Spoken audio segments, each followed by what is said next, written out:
मैं लिख के देता हूं कि कोई नहीं खत्म कर सकता है करप्शन। जब तक कि हर एक आदमी थोड़ा सा अपने अंदर जागरूकता पैदा करके करप्शन को खत्म करने की कोशिश न करे, तब तक करप्शन नहीं खत्म हो सकता है। नमस्कार दोस्तों, जनरली मेरे दोस्त बोलते हैं कि आप आम आदमी को, यूथ को समझाने के लिए तो बहुत बातें करते हैं, आप नेताओं को थोड़ा समझाने के लिए कुछ बात कीजिए ना, करप्शन के बारे में बात कीजिए ना। आम आदमी को सिर्फ समझाने से क्या होगा? पूरा सिस्टम तो नेताओं के द्वारा कंट्रोल किया जाता है। तो देश में जो भ्रष्टाचार है, जो करप्शन है, उसके बारे में थोड़ा बात कीजिए। देखते हैं आप बात कर पाते हो कि नहीं करप्शन के बारे में, क्योंकि आप खुद एक गवर्नमेंट एम्प्लॉई हो, एक सिस्टम का पार्ट हो, तो आपको ज़रूर डर लगता होगा कि मैं करप्शन के बारे में कैसे बातचीत कर सकता हूँ। तो दोस्त, करप्शन के बारे में मैं इस वीडियो में ज़रूर बातचीत करना चाहूँगा, जो भी मेरी समझ है, जो भी मेरा अनुभव है। दोस्त, एक कहावत तो आपने भी सुना होगा कि 100 में 99 बेईमान, फिर भी मेरा भारत महान।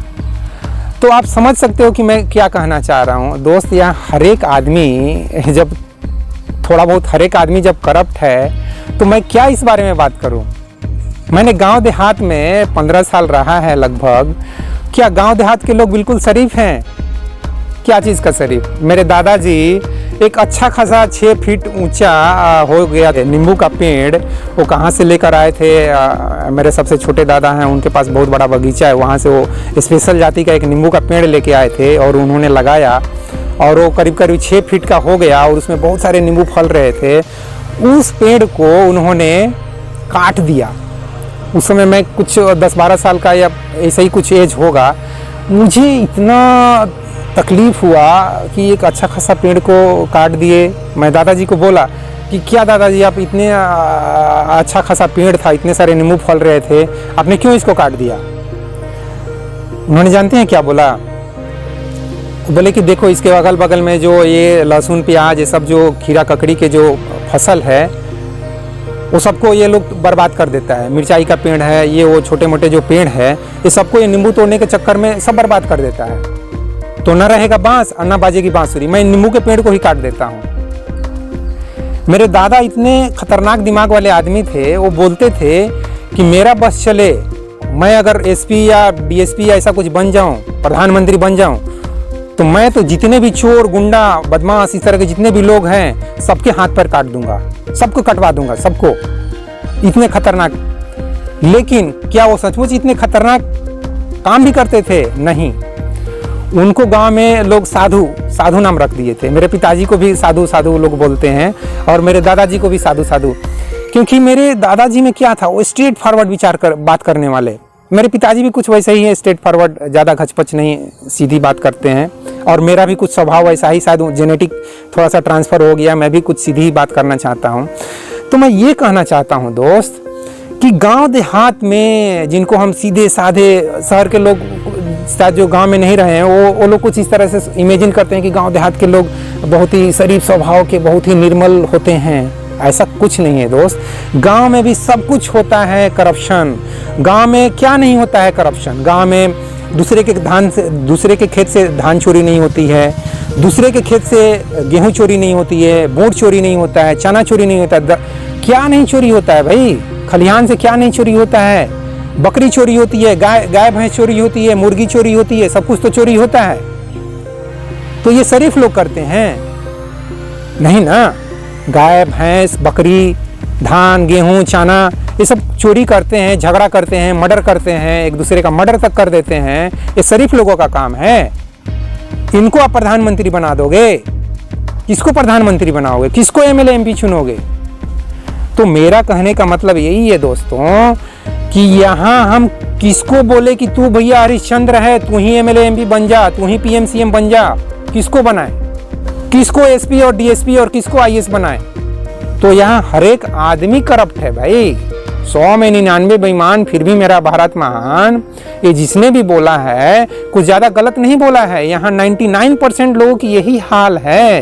हर एक आदमी थोड़ा थोड़ा करप्ट है, जिसको जहाँ मौका मिल रहा है अपना करप्शन कर रहा है। क्या करोगे? तो हमको इसी सिस्टम में जीना है, इसी देश में जीना है। खासकर गरीब, लोअर क्लास, मिडिल क्लास, ये सब कहाँ जाएंगे? इन लोग के पास इतने पैसे नहीं है कि देश छोड़ के चलो यार अमेरिका चलते हैं, चलो इंग्लैंड चलते हैं। इनके पास इतने पैसे नहीं, मेरे पास इतने पैसे नहीं है। तो मुझे इसी देश में रहना है और इसी देश में जीना है मुझे। और इसी देश को मुझे ठीक करना है, इसी देश को मुझे चेंज करना है। तो मैं यह कहना चाहता हूं दोस्तों कि हर एक आदमी में थोड़ा सा बदलाव करने की ज़रूरत है, बदलाव होने की ज़रूरत है। दूसरा आदमी थोड़ी जो बदलाव करेगा, आपको खुद अपने अंदर से, समझ से, बुद्धि से, विवेक से, अवेयरनेस से, जागरूकता से अपने को थोड़ा सा बदलना है। तभी ये करप्शन, ये भ्रष्टाचार, ये जो कुछ भी गांव में जुआ शराब ये सब चलता है वो सब बंद होगा। ये धान की चोरी चलती है, बकरी की चोरी चलती है, मुर्गी की चोरी हो जाती है, किसी का मुर्गी चोरी करके काट के दूसरे लोग खा गए, इस तरह की जो छोटी मोटी चोरी चलती है, इन्हीं लोग को आप एमएलए बना दो ना, फिर देखो क्या होता है। कितने एकदम हरिश्चंद्र की तरह एकदम समाज सेवा करना शुरू कर देते। एक मुखिया बना के देखो इन्हीं लोगों को। तो यार ऐसे देश नहीं सुधरने वाला है। ये मत कहो, ये मत सोचो कि सिर्फ एमएलए एमपी सुधर जाएं, सिर्फ नेता लोग सुधर जाएं, सिर्फ आईएएस जो एसपी है, डीएसपी है, पुलिस डिपार्टमेंट है, चाहे कोर्ट कचहरी वाले जो वकील और जज हैं, ये लोग सुधर जाएं। नहीं, हर एक आदमी को, चपरासी से लेकर आईएएस तक, मुखिया से लेकर पीएम प्रेसिडेंट तक, सबको इस धरती का या हमारे देश का जो सबसे नीचे आदमी क्यों ना हो, उसको अगर गिनती किया जाए तो हो सकता है 140 रैंक पे आ जाए, 140 करोड़ सबसे लास्ट उसका सीरियल नंबर है। उसको भी थोड़ा सा जागरूक होने की ज़रूरत है, उसको भी थोड़ा सा समझदार होने की ज़रूरत है। सिर्फ किताबी ज्ञान मत सोचो कि मैं ग्रहण करूं, मेरे को स्कूल में कोई नहीं भेज रहा है, मेरे लिए स्कूल नहीं है, मैं क्या करूं। नहीं, कबीरदास के जैसा भी थोड़ा इंटेलिजेंट बनो। मैं यही कहना चाहता हूं, कबीरदास के जैसा भी इंटेलिजेंट बनो। कबीरदास लिखे पढ़े नहीं थे, लेकिन उनकी सोच देखो कितनी बड़ी है। वो आत्मा के बारे में, परमात्मा के बारे में, समाज के बारे में, भगवान के बारे में, धर्म के बारे में, हिंदू मुस्लिम के बारे में क्या बोलते हैं, सुनो उनको थोड़ा। वो ऐसी भी समझ आनी चाहिए तुम्हारे अंदर। वो समझ सिर्फ किताब से नहीं आएगी। वो समझ के लिए आपको अपने अंदर की आत्मा को, जो आप खुद हो, उसको जागरूक करना पड़ेगा, उसको ध्यान से जागरूक करना पड़ेगा। इस ब्रेन को कुछ समय के लिए शांत करके जागरूक करना पड़ेगा। ध्यान, समझ, जागरूकता, यही है हर एक समस्या का समाधान। गरीबी, बेरोजगारी, अशिक्षा, पॉपुलेशन, पॉल्यूशन, करप्शन, बेस्यावृत्ति, बाल मजदूरी, जितने भी समस्याएं हैं, मियाँ बीवी के झगड़े, दहेज, तुम हजारों समस्याएं मुझे बताओ। हर एक समस्या का मैं बोलूँगा सिर्फ एकमात्र उपाय है, अपनी अवेयरनेस को बढ़ाओ, अपनी समझ को बढ़ाओ, अपने विवेक को बढ़ाओ, अपनी बुद्धि को बढ़ाओ, अपने सद्बुद्धि को बढ़ाओ। तभी ये सभी समस्याएं खत्म होगी, नहीं तो नहीं खत्म होगी। तुम क्या चाहते हो कि एमएलए एमपी को एकदम हरिश्चंद्र जैसा बना दिया जाए? कहाँ से लेके आओगे?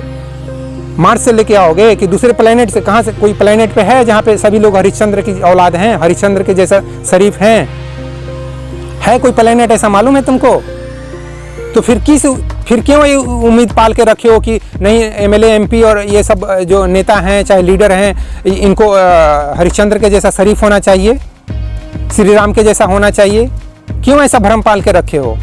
मत भ्रम में जियो इस तरह के कि ये कोई ऐसा एमएलए एमपी बनेगा, चाहे पीएम सीएम बनेंगे, वो लोग पूरा करप्शन को ख़त्म कर देगा। नहीं कोई कर सकता है। मैं लिख के देता हूँ कि कोई नहीं ख़त्म कर सकता है करप्शन। जब तक कि हर एक आदमी थोड़ा सा अपने अंदर जागरूकता पैदा करके करप्शन को ख़त्म करने की कोशिश न करे, तब तक करप्शन नहीं ख़त्म हो सकता है। तो मैं करप्शन के बारे में यही सोच रखता हूँ दोस्तों। तो इस वीडियो को देखने के लिए बहुत बहुत धन्यवाद दोस्तों। जय हिंद, जय भारत और जय विश्व, जय भगवान। Thank you very much friends.